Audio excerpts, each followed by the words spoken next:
नमस्कार, मैं हूं राजेश श्रीवास्तव। आज आपको लेकर चलते हैं अनलॉक और कोरोना से लड़ रहे भारत और उत्तर प्रदेश की स्थितियों के बारे में बात करने के लिए। आज डब्ल्यूएचओ ने एक रिपोर्ट जारी की है। डब्ल्यूएचओ के डायरेक्टर टेड्रोस ने एक रिपोर्ट में कहा है कि भारत चूंकि अनलॉक बिना सोचे समझे लगा रहा है और उसकी कोई तैयारी नहीं है, ये तैयारी एक त्रासदी भरी हो सकती है।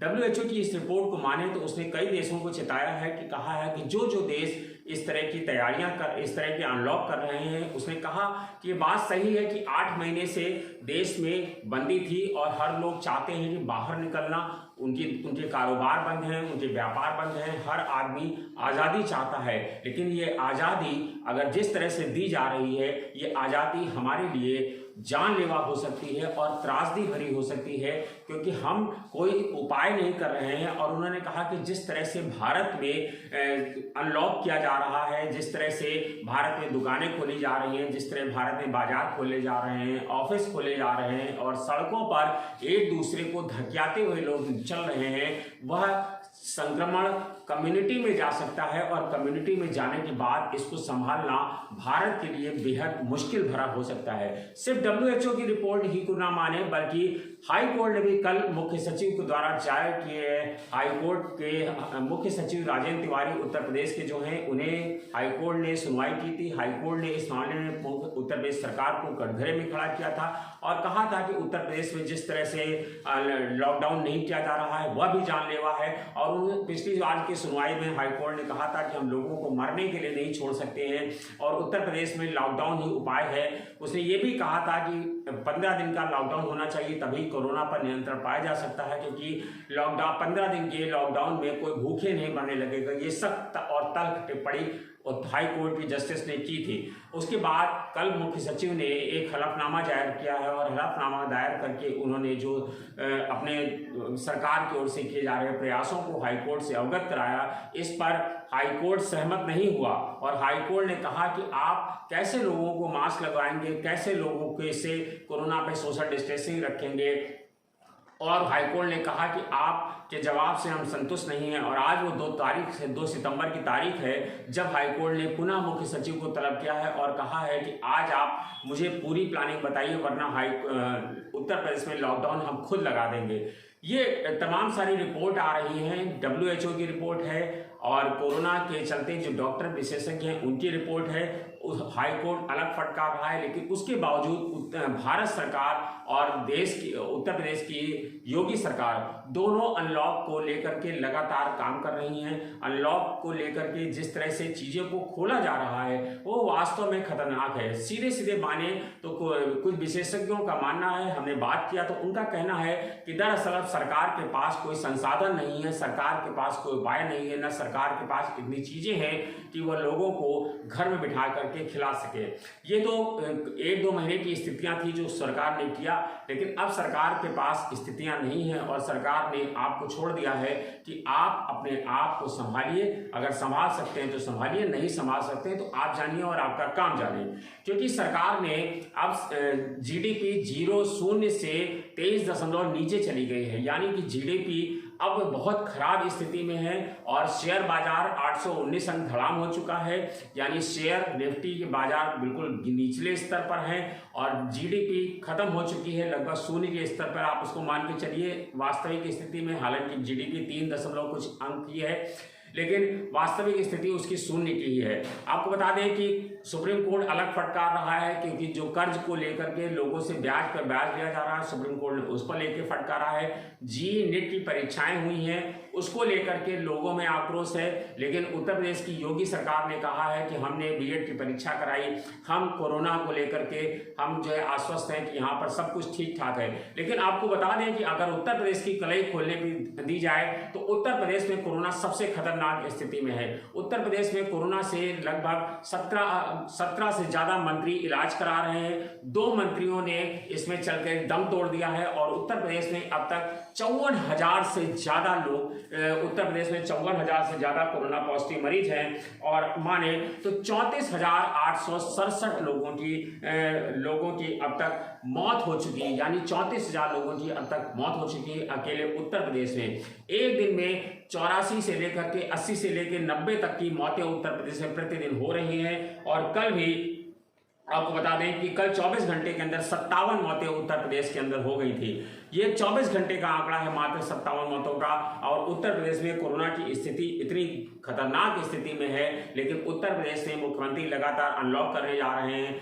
अब उन्होंने जो साप्ताहिक लॉकडाउन था शनिवार रविवार का, उस वीकेंड लॉकडाउन यानी शनिवार के लॉकडाउन को भी खत्म कर दिया है और सभी बाजारों को रोज खोलने का आदेश दिया है। जो साप्ताहिक बाजार मंगल, बृहस्पति, शुक्रवार को अलग अलग दिनों में साप्ताहिक बंदी करते थे, इससे कोरोना संक्रमण कुछ कम होता था, लेकिन उन्होंने अब सारे बाजारों को सोमवार से लेकर के शनिवार तक सारे बाजारों को खोलने का आदेश दिया है और कहा है कि सिर्फ एक दिन का साप्ताहिक लॉकडाउन रहेगा, यानी कि सिर्फ रविवार को अब लॉकडाउन रहेगा, बाकी दिनों में आम दिनों में सब चीजें चलेंगी।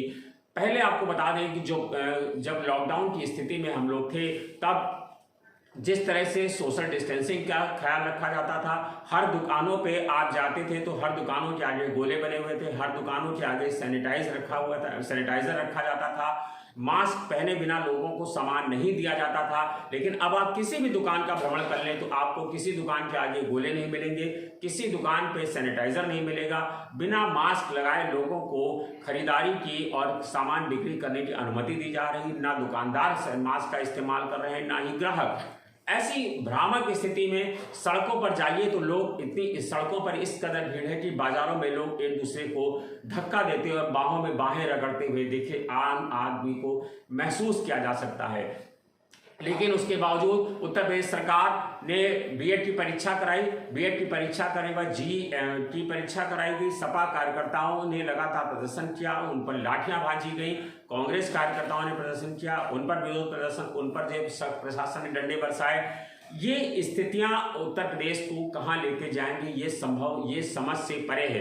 कोरोना विशेषज्ञों की स्थिति यह है कि अस्पताल में जो डॉक्टर कोरोना का इलाज कर रहे थे उसमें बड़ी संख्या में करीब 50 से 60 डॉक्टर कोरोना संक्रमित हैं। अब जो कोई जेएमयू के डॉक्टर हैं वह भी संक्रमित हैं। अगर आप जांच कराने जाइए तो 3 से 4 दिन में रिपोर्ट आ जा रही है। उत्तर प्रदेश में सबसे ज्यादा स्थिति खराब है लखनऊ और कानपुर नगर की। लखनऊ और कानपुर नगर में दोनों दिनों में मुख्यमंत्री लगातार सख्ती का आदेश दे रहे हैं, रोज बैठकें कर रहे हैं, लेकिन उन बैठकों का नतीजा जीरो है और मुख्यमंत्री लगातार कह रहे हैं कि लखनऊ और कानपुर में विशेषज्ञों की टीम लगाई जाए, अधिकारी एक अलग एसएस सिस्टम बना करके कार्य योजना बनाए ताकि वहां पर कोरोना संक्रमित किया जा सके। लेकिन प्रतिदिन लखनऊ में ही मरीजों की संख्या तो माने 700 से 800, 900, 1000, 1100 तक का लखनऊ में मरीजों की संख्या आ जा रही है। यही आंकड़ा कमोवेश कानपुर का भी है। दोनों जगहों पर स्थितियां इतनी भ्रामक हैं कि स्थितियां काबू में नहीं है और उसके बावजूद मेट्रो का चलाया जाना, ओपन हाउस सिनेमा खोले जाना, स्कूल कॉलेजों की खोलने की तैयारी करना, क्या अनलॉक इतना जरूरी था? सरकारों को सोचना होगा, क्योंकि और अगर सरकारें नहीं सोच रही हैं तो हमारी न्याय प्रणाली को सोचना पड़ेगा, हाई कोर्ट सुप्रीम कोर्ट को इस पर विचार करना पड़ेगा। जिस तरह से तमाम सारे मामलों में ये लोग दोनों न्यायालय यानी हाई कोर्ट और सुप्रीम कोर्ट स्वतः संज्ञान लेते हुए निर्णय लेते हैं, अब इस मामले में उत्तर प्रदेश और देश की जनता दरअसल न्यायपालिका की ओर मुंह ताक रही है और उनका मानना है कि जब न्यायपालिका ही इस मामले पर निर्णय लेगी तभी सरकार कुछ जागेगी, क्योंकि सरकार ने लोगों को मरने के लिए छोड़ दिया है और अब लोगों की जिंदगी उनके हाथ में है। आज उत्तर प्रदेश के तमाम सारे मंत्री, 2 मंत्रियों की मौत हो चुकी है, 17 मंत्री अस्पतालों में इलाज करा रहे हैं। आपको बता दें कि लेकिन उसके बावजूद उत्तर प्रदेश के मंत्रिमंडल पे, मुख्यमंत्री पे, शासन प्रशासन पे किसी तरह का कोई असर नहीं है। और कोरोना को लेकर के आप सड़कों का जायजा कर लें तो ऑटो में कहा गया था कि जिस ऑटो में पहले 2 लोग बैठेंगे सोशल डिस्टेंसिंग को पालन करते हैं, आप किसी भी ऑटो पर देख लें और हजरतगंज चौराहे पर ही या किसी भी चौराहे पर देख लें, आपको ऑटो में 4 लोग बड़े आराम से बैठे हुए मिल जाएंगे। यही स्थिति कमोवेश अन्य सरकारी वाहनों की भी है, मेट्रो की भी है, मेट्रो भी चलाने जा रहे हैं। और तो और कल भारतीय रेल मंत्रालय ने 100 से अधिक विशेष ट्रेनें चलाने का निर्देश दे दिया है। यानी कि जब विशेष ट्रेनें चलेंगी तब उनकी क्या स्थिति होगी, यह भी सोचने की बात है। यानी कि अब कोरोना की स्थिति विस्फोटक है, लेकिन आपकी जान आपके हाथ में है। अगर सरकार नहीं जाग रही है तो आपको अपनी जान के लिए, अपने परिवार के लिए खुद से जागना पड़ेगा। आपको बता दें, एक आंकड़ा चलते चलते बता दें कि भारत में कोरोना की जो स्थिति है, भारत में जो कोरोना की स्थिति है, लगभग 37 लाख के आसपास कोरोना मरीज हो चुके हैं, जबकि भारत में 65,288 मौतें अब तक हो चुकी हैं। और अगर 24 घंटे की माने तो पिछले 24 घंटे में भारत में ही 819 मौतें हुई हैं और 24 घंटे में ही 70,000 मरीज मिले हैं। आपको बता दें कि ये दिलचस्प आंकड़ा है। प्रतिदिन आज 70,000 मिला है, 80,000 तक का आंकड़ा कोरोना का छू चुका है देश में, जबकि उत्तर प्रदेश में 54,788 मरीज हैं। अगर एक्टिव मरीजों की बात करें तो 17,2400 मरीज हैं, जबकि मरने वालों की संख्या 3,486 है और 24 घंटे में 57 मौतें हो चुकी हैं। उत्तर प्रदेश में अब तक 3,486 मौतें हुई हैं। जी हाँ, ये वो भयानक आंकड़ा है जो हमने आपके सामने रखा है। अब नियंत्रण आपको करना है, सोचना आपको है कि किस तरह से आपको और अपने परिवार को कोरोना से बचाना है। धन्यवाद, शुक्रिया।